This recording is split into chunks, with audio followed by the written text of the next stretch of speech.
We are on hold due to a technical difficulty.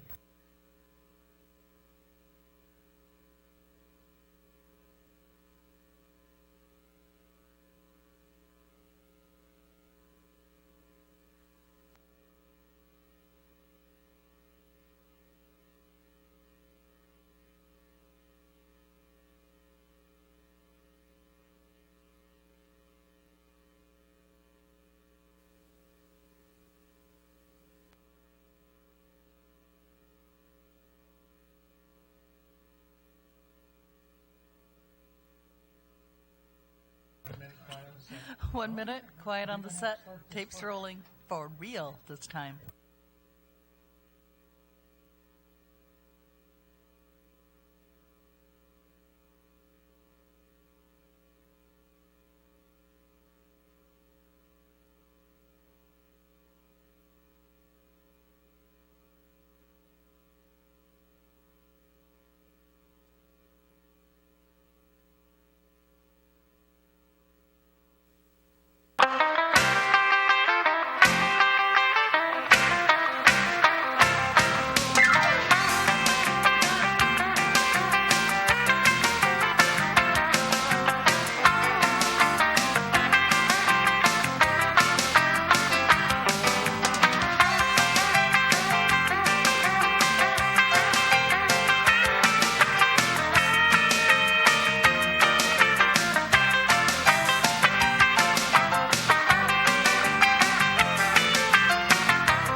Hello, Calaveras County, and welcome to another edition of Mondo Calaveras. I'm your host, Mike Taylor.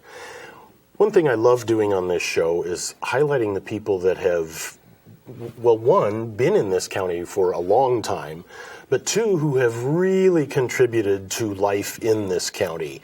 And my guest today has made a difference in so many lives. I don't know if you've been able to do the math. But ladies and gentlemen, please help me welcome Roy Beck.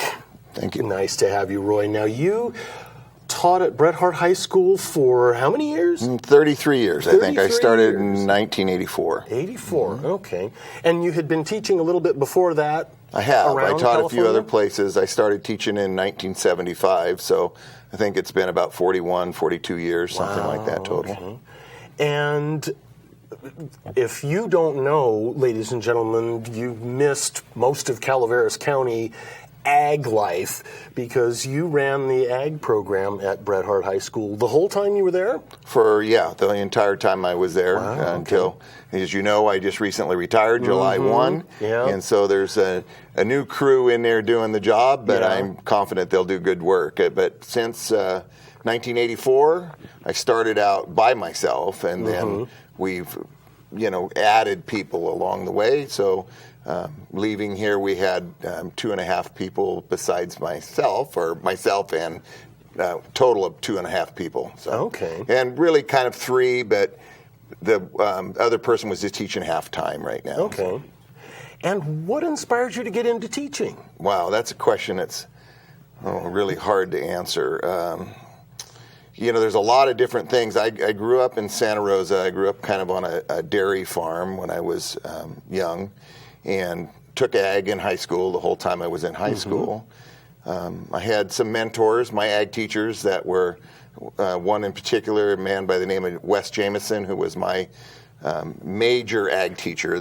He retired when I was a junior in high school. But as every kid wants to do, I started out wanting to maybe be a veterinarian and do that. At least I thought about it. But I went to work for my dad in construction and did a lot of construction stuff, and I knew that's not where I wanted to be. And so I just thought I really kind of wanted to make a difference in this world. I wanted to make a difference in people's lives, and leave maybe something behind me that was there for a long period of time, and teaching was the spot for me, and I never looked back once I made that decision. Great. And so, right out of college, where did you end up teaching first? And was it always at high school, or did you teach some elementary school? And I never taught elementary school. I've always taught high school. I started out, I kind of finished college at mid-year with all of my things that I needed to do completed. So here I was in December of 1975, completed, and Tracy High School asked if I would come and teach. There was a gentleman there by the name of Elmer Hughes who had a open heart surgery, and they asked if I would fill in for 6 months, which was perfect for me. Oh, sure. I did my student teaching in a little place called Cedarville, which is right in the corner of California, Oregon, and Nevada. So it was kind of crazy up there. And when I came back, like I said, I'm mid-year, everything's done, all my credentials work were done. I'd already completed my student teaching, and so I said, yeah, I'd like to go come down there. So I moved everything down there for 6 months, and I started at Tracy High School. Okay. So. And was that ag? It was. Tracy It was a also? full-time ag job at Tracy High School. I taught Senator Richard Pombo when I was down there. He was one of my students at the time, and Rich and I still keep up from time to time and talk. But Tracy High School, a lot of Pombos at Tracy High School. So. I can imagine. There was a whole bunch of them. Yeah. So it was a really good experience there. I want me to expand? And I Sure, can tell you, yeah, I left Tracy High School when we were done with the 6 months. Elmer Hughes came back after his heart surgery, and I went to a little school called Live Oak High School, which is up by Yuba City. Okay. And I taught there for 6 or 7 years. So you were used to the small schools by the time you got here to Bret Harte. That was almost a big campus. Well, at Tracy High School, there was actually, I think 5 of us there at Tracy High School when I taught there. So it was a big department. Because of all those Pombos and those ag classes. All the Pombos that were there. It's all the dairymen. So and then I taught at Live Oak High School for 6 or 7 years, and then I was asked if I would come to Nevada Union High School in Grass Valley, and I taught at Nevada Union High School for 2 years. 2 people had taken a leave of absence the first year, and then that person came back, and another person took a leave of absence, and I stayed, and then they came back, and they weren't supposed to come back. And the school asked me if I would stay, but one of the other people was probably not going to be able to stay if I did. And I said, no, I wouldn't do that. They were all friends of mine. And so that's when I ended up coming to Bret Harte. Okay. And about how many kids were at Bret Harte when you started here? It was small. Yeah, it was really small. I want to say 700, even that many? Oh, I don't think there was that many. It was 400 or less, I think, then when I first started at Bret Harte. I want to say in the upper 300s. Okay. Yeah. And what was that very first day of class like at Bret Harte? It was interesting. I mean, I had some Whittle boys in there, and I had, some of the old family crews that had been around for a long time, and they were real skeptical of me, as a kid coming into this new community from nowhere. I mean, I was in Northern California all that time, and they were skeptical, but soon we all became very close, and it went real well. I still remember my first class of seniors very, very well. So, and we're still we touch with each other now. I taught their children afterwards. So sure, yeah. That's one of the things I love about kind of being in a community like this is, several of my high school teachers, admittedly from Calaveras High, but no offense given or taken. That against you. I know. But I'm friends with them, to this day, and that's really interesting to me, and getting to see sort of that continuity of community. Yeah. And that now. Tell me what actually happens in an ag class. That sounds like such a wide open thing that I would almost imagine it being kind of difficult to narrow into, okay, this semester is rabbits and next semester is chickens, and how do you... Well, it's ag is so much more than most people realize. Definitely. What it is. They stereotype things sometimes. They think it's all about sows, cows, and plows, and it's not. There's a tremendous leadership component in the agriculture field that we teach, and there's a tremendous amount of cooperative things that we do with the students as well. Our kids can come into a program and never ever deal with an animal if they don't want to. Now, they'll learn some things about it in class. It's actually, we have 3 pathways at Bret Harte High School in our ag program now that have kind of developed over the years. And we have an agri-science pathway, we have an ag mechanics pathway, and then we have an ornamental horticulture pathway.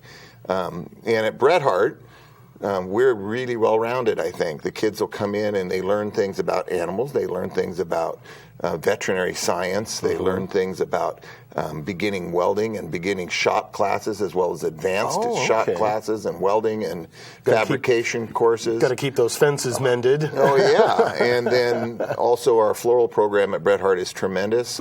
We have one teacher now who is the head of the department, Carrie Phillips, who teaches all floral now, and a tremendous program that we have there. So it's hard to answer, narrow it down. It depends on what the kid's interest is. That's what I was going to say, because there's also an incredible business component to it. I would think. I mean, that's almost bigger than the plows, cows, and sows. Well, we kind of expanded on that. We've done I think, a really good job as far as offering a tremendous program for our students to be very well-rounded when they come out of our program at the high school. And we set up co-ops, actually, within our high school. And we were one of the first, I think we were the first program in California. In fact, we kind of established those ourselves in California throughout ag programs at high schools.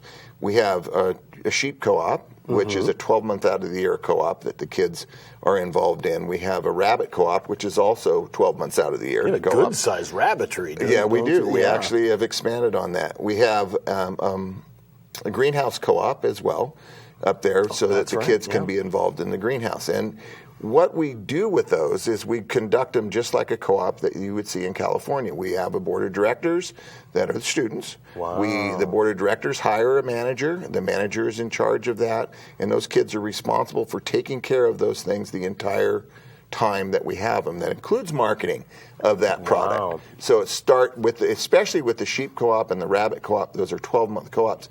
They see those things from start to finish and right through the processing and the marketing portion of it. In the greenhouse co-op, similarly, it's just not 12 months out of the year. They start with seedlings or plugs or whatever they're going to use, and then they use those right through the marketing, and we market all those things in Calaveras County. And sell them to nurseries here in the county, correct? We do. We do. In fact, they chomp at the bit to wait for Bret Harte's flowers to get there, because people in the community are looking forward to coming to them as well. So supporting the school, and we're a member of Calaveras Grown, so our ag program. That's something else. Now, another component of that I know your students were, but it's got to be because of you, were very successful with is Future Farmers of America, the FFA program. You had a few very successful teams over the course of the years. But what does FFA kind of bring to that? Does that really kind of help show the kids the leadership concept of it? Or is there some other area that FFA really helps them excel with? Well, the ag program is set up what we call a 3-ring circle. We have SAEs, which is your supervised agriculture experience, or their project, whatever that might be. It's not just animal projects. That could be a project in the shop, could be projects that deal with flowers. It could be a garden area. It could be land. It could be a lot of different things that they do, grow crops on that land. So there's a lot of different aspects. And then the other segment, the center segment, is the classroom, which is key and most important in all of our minds as teachers. And then the third component that ties into that is the FFA. I kind of like to look at it as we learn all those things that there is to learn in the classroom, and that's the component that we use to teach the students what we're going to do and how we're going to do it. And then the SAE and the FFA is a vehicle for them to be able to get on board and actually put the hands-on part of it to it, whether it be speaking, whether it be showing livestock, whether it be taking their projects from the shop and showing them at the fair, or whether it go out in the workforce, in a work experience type thing. The FFA adds that component.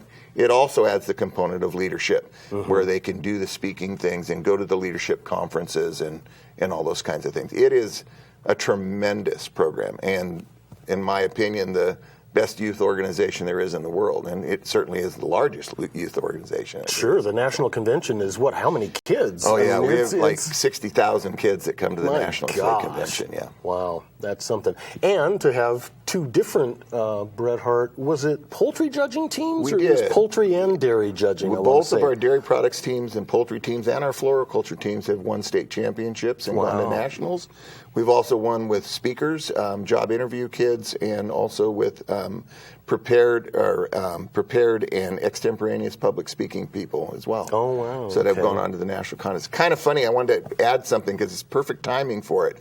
The only convention that is larger than the national FFA convention in the world is the Democratic and Republican conventions, which are going on right now. I'll be darned. My God. Those are the only two that are larger. That's something else. Yeah. Now, what is it like as a teacher who's bringing these kids who you've helped over the course of sometimes 3 and 4 years, and now they're going to kind of culminate their FFA career with a competition at the national level like that? What's that like as the... I mean, you can't be just a lowly chaperone. No, it's tremendously exciting and emotional. At the end of all that, that's kind of the end of everything if you make it to there, for those kids with that particular contest. And you've worked so hard with those kids and you've spent so much time with them for so long.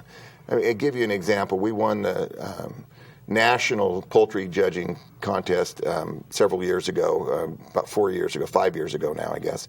And those kids and I spent more time together than their parents for 4 years than even saw them. I mean, we were together sometimes 20 hours a day. I mean, literally. And preparing for the contest and doing the things that we do just within class and those kinds of things. We did not prepare for the contest during class. Class was still class. Yeah, okay. The judging portion of it was after class and after times and weekends and holidays and all those kinds of things. Occasionally, there's things that came up in class that would relate to that. Sure. But, to give you an example, the dairy products team, very successful at Bret Hart. We've made state championships several times and gone to nationals and done very well at the national competition. The poultry teams, I'd never coached a poultry team before, and so I've had 4 teams. All 4 of those teams won the state championship, and all 4 of those teams were in the top 5 at nationals, and one of them won the national contest. What was cool is there's only been 5 teams from California since 1928, when poultry contest started, that have placed in the top 5 at national contests. 4 of those are from Bret Hart. Holy cow! So, well, congratulations congratulations to the students. Obviously, well, they're the ones that put in the work. What actually is, just real quick? What is a poultry judging contest? Well, see, again, that's something that's a lot more complex than people would think. We'll need another half Everybody hour. thinks, oh, gee, we're going and looking at a bunch of chickens, and you do look at chickens. There's a live component of it where they judge live laying hens. One class of those. They'll judge one class of what we call meat birds or broilers. They have to be able to place those correctly according to a judge that is official. And then they have to give a set of reasons on those, why they placed them that way. And that's a very specific format that they use. Substantiate their scores. Huh? Correct. Okay. And all those are scored. Well, then they also have a component in external eggs. They have to judge those. Internal eggs, they have to judge those. They have to identify parts of poultry, including turkeys and chickens that they would lay out on a table. They have to be able to take a test. They have a test that's a management test that is very, very extensive. That is part of that contest as well. And they have to do grading of both cut products and products on the rail. And they also have to judge a class of processed turkeys. So there's quite a few components in that, and they have to give reasons on those turkey classes as well. That sounds almost like the end of a college career, more so than a high school extracurricular activity. Our judging teams are really noted as CDEs, which means career development events. Okay. What we are actually trying to do is to develop an opportunity for a career for those students through that judging. So, yeah, that's great. The teaching at Bret Hart for all those years, and you mentioned a little bit earlier some of the families that have been in these hills for all these decades. You don't have to mention any names, but there's got to be a story from class that you just couldn't believe that happened. Whether it had to do with an animal or one of those character kids. Oh gosh, I think there's probably so many of them. I don't know that I could narrow it down to one. And on the spot, I don't want to make the wrong move here and say the wrong thing. But there's been a tremendous amount of things that have taken place that I'll never forget. Just things that were wild and crazy with those kids that we did. I give you one from a start. I guess I could give you so many, but pretty funny that we started it when I first came up here. This was like Angels Camp was like another country to me because I've been in Northern California. I didn't know how to get to Escalon. I didn't know what Escalon was. I didn't know how to get anywhere. So the kids, you asked me about that senior class, and that first group of seniors, and they asked me if I wanted to be on a Pony Express team at the fair, and so never even knew what a Pony Express was, but we started practicing. They called our team Pretty in Pink. And the only two guys on it was myself and a young man by the name of Joe Whittle. I'll mention his name. And we were practicing. Of course, the cowboys are the cowboys, and I was no cowboy. I just got on the horse and was doing all I could to stay on that held on for all you could. And then the girls were really good riders as well. I was the worst one of the bunch, but it was fun. And we were practicing one time, and the funniest thing happened because Joe is, being really the cowboy of the whole bunch of us, making one big run, and his saddle came off, and Joe went flying across the arena. Oh, my gosh. Landed on the ground. He never lived that down. In fact, at my retirement party, I was teasing him about that. But that was one thing. But there's been so many other things that have come up. I bet. Your retirement party, was it full of all of these graduates that you've... Yeah. From all over. Yeah. I can imagine. There was, I don't know how many people were there. There had to be in excess of 400 people at that. And an awful lot of my students, past students that were there, parents of past students who were past students. I mean, I've taught my children and my grandchildren at Bret Harte High School, so that was kind of wild, teaching my grandkids. I didn't teach them all, but I did teach some of them. And so they were there, and they all got up and told stories. They kind of broke it down by the decades. Started out with the decades, and a student or two would go up and tell their stories from the decades. So it was really almost like a graduation ceremony. It was, it was a really, really nice thing. And I'm on public television, so I think it's a great time for me to just say thank you to the community for putting that together, to our boosters organization. It was just a wonderful event, and how proud it made me to be able to be there for that, and how proud it made me that they really, really wanted to do that for me, and it was really nice. So. Well, it was probably like a big, giant FFA reunion, too. I can imagine. Of people there, I can imagine. And I would also imagine quite a few successful people with ag careers. Oh, yes. Yeah, we do. Yeah. We have lots of them. So What are you proudest of in all of this? I mean, we've touched on so many things to be proud of. I mean, never mind 32 years of teaching at one school. Well, I'll tell you, that's an easy question for me to answer. I'm not going to narrow it down to one specific thing, except a broad specific thing. I'm the proudest of the accomplishments, whether it be major or small, of my students. And I mean, that sounds a little corny, but it's absolute truth. The reason I got into this profession was to help kids to make a difference in their lives, and that's really the truth. And you've heard other teachers say that, because there's so many teachers that really believe that. But if you ask me what I'm the proudest of, it's all those kids. Is the differences that you make in those lives and watch them progress.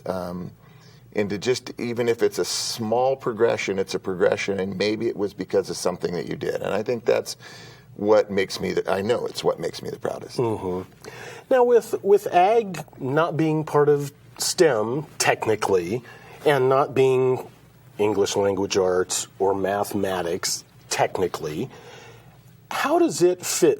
And I know it does. I'm kind of asking a rhetorical question with you, but how does ag sort of tie into all of that as Common Core has come down and education is trying to make this big change where we sort of set these bars for student achievement, and part of my looking at all of that has been, are we turning out a well-rounded person, or are we just turning out an English Lit major or just a mathematics major? And so how do you think all of this, kind of the changes in education dovetail in with the ag classes? Well, I think that the ag classes are imperative in a high school program, and I know that there's been some programs that have been deleted from certain high schools and now being brought back because the governor even has seen now that how important that vocational education and agriculture is the leading side of that kind of an education program. We don't call it vocational education anymore because we had to change the words, right? Because they weren't palatable to some people, but to me that's still very palatable and to be proud of a vocation and those kinds of things. We call ag we kind of call it the elective requirement because all of our classes at Bret Harte High School are A to G classes, with the exception of our shop classes, which we haven't done that yet, but we have all the other classes are A to G. They're science, the science classes meet the requirement for science for graduation, and then they also meet the requirement for entrance to college at the A to G level. Oh, okay. And as well as our floral classes. Our floral classes do the fine arts requirement for graduation and also meet the A to G for fine arts at the college level. You asked about the successes of our students. Many of our students have been tremendously successful, and not all of them in the ag field when they left. It's not about everything we teach them about ag that they go into the ag profession necessarily, but we prepare them for any profession. For life. And for any profession. Anybody that's ever interviewed a student that came out of an ag program, whether it be here, whether it be at Atwater, whether it be at Galt High School, the schools that really have strong ag programs, or Calaveras High School, I want to mention that as well. But any person in any field, business field or anything, that interviews those students, they come back to us always and say, my gosh, where do these kids come from? Where have they been the whole time we've been looking for these kids? I want a dozen more of them to come through. And it's not necessarily just because of what we did in the classroom. It's what we've done outside the classroom and those other components in the FFA, in their SAE, as well as what we did in the classroom and the confidence that we help to build in those kids, the self-assurance that they have. Kids that come into our program that can't say 2 words. And when they leave our program, and I can list a whole bunch of those if I wanted to, that are very affluent in their language and they are comfortable speaking to people. I can't tell you how many times. A big component of every one of my classes is the speaking portion of that class. Great. And they're nervous. Oh, they're scared to death to speak. And they tell me they're not going to do it. And I'll sit in that front row in that front desk and I'll say, no, you're going to do this. And we're going to get through it together. If I have to help you every step of the way, I'll be here to help you with every word if you need me to. And when they finish that, they feel so good about themselves. They feel great. And they made that one step forward to being a person that's going to fit and be able to express himself in society. And so I just don't see how. I think it should be a required course for students to take in high school. Sure sounds like it. Now, we're getting down to the end here, and I want to ask, so what are you doing now that you're retired and school's going to start in a couple of weeks and you don't have to get up with the chickens in the morning? So what are you going to be doing, Roy? Well, I still get up in the morning early. That's my nature. But I've only been retired for a very little while, a couple of weeks. School hasn't even started with you not there yet. We had our Oysters and Oinkers thing on the 9th of July, and so I helped with that with our boosters organization. I like to fish. I like to hunt. I like to hike and do those kinds of things. I have 12 grandchildren who don't see me as much as they should see me. Yeah. My wife has a list of at least 2 years' worth of duties to do at home that have been let go because I've been teaching and no time to... And going to FFA events on the weekends. That's it's a way of life. It's not really a job. And so I've got all those things to do. And then down the road, I think maybe I might start a little business of some sort or do something. I'm just not sure exactly what yet, but keep busy. I'm not a kind of person to sit and vegetate. So I didn't think that for a second, Roy. Well, ladies and gentlemen, I want to tell you that it's teachers like this that make that difference, and Roy talks about making a difference in a child's life, and that is something that not all parents do. And I say that as the outsider looking in at some families that you and I both know don't connect like they maybe should. But when you find a teacher like this who has done so much to help that super shy kid who didn't want to get up in front of the class and give a speech, you've got something really special here. So, Roy, congratulations on a career that everyone in this county knows was a hell of a career. And enjoy the rest of the road. Well, thank you very much. I'd just like to say one more thing, if I could. My job was made real easy because of this community. Yeah. I mean, this is the most tremendous community, the staff that I worked with, the administrations that I worked with, but especially this community and the students that we have here. I've been other places. This is the greatest place, and I want to thank them for allowing me the opportunity to make a difference in their children's lives. I couldn't say it any better, Roy, so thank you very much, Roy Beck. Congratulations. I'm Mike Taylor. Join me next time on Mondo Calaveras. Enjoy.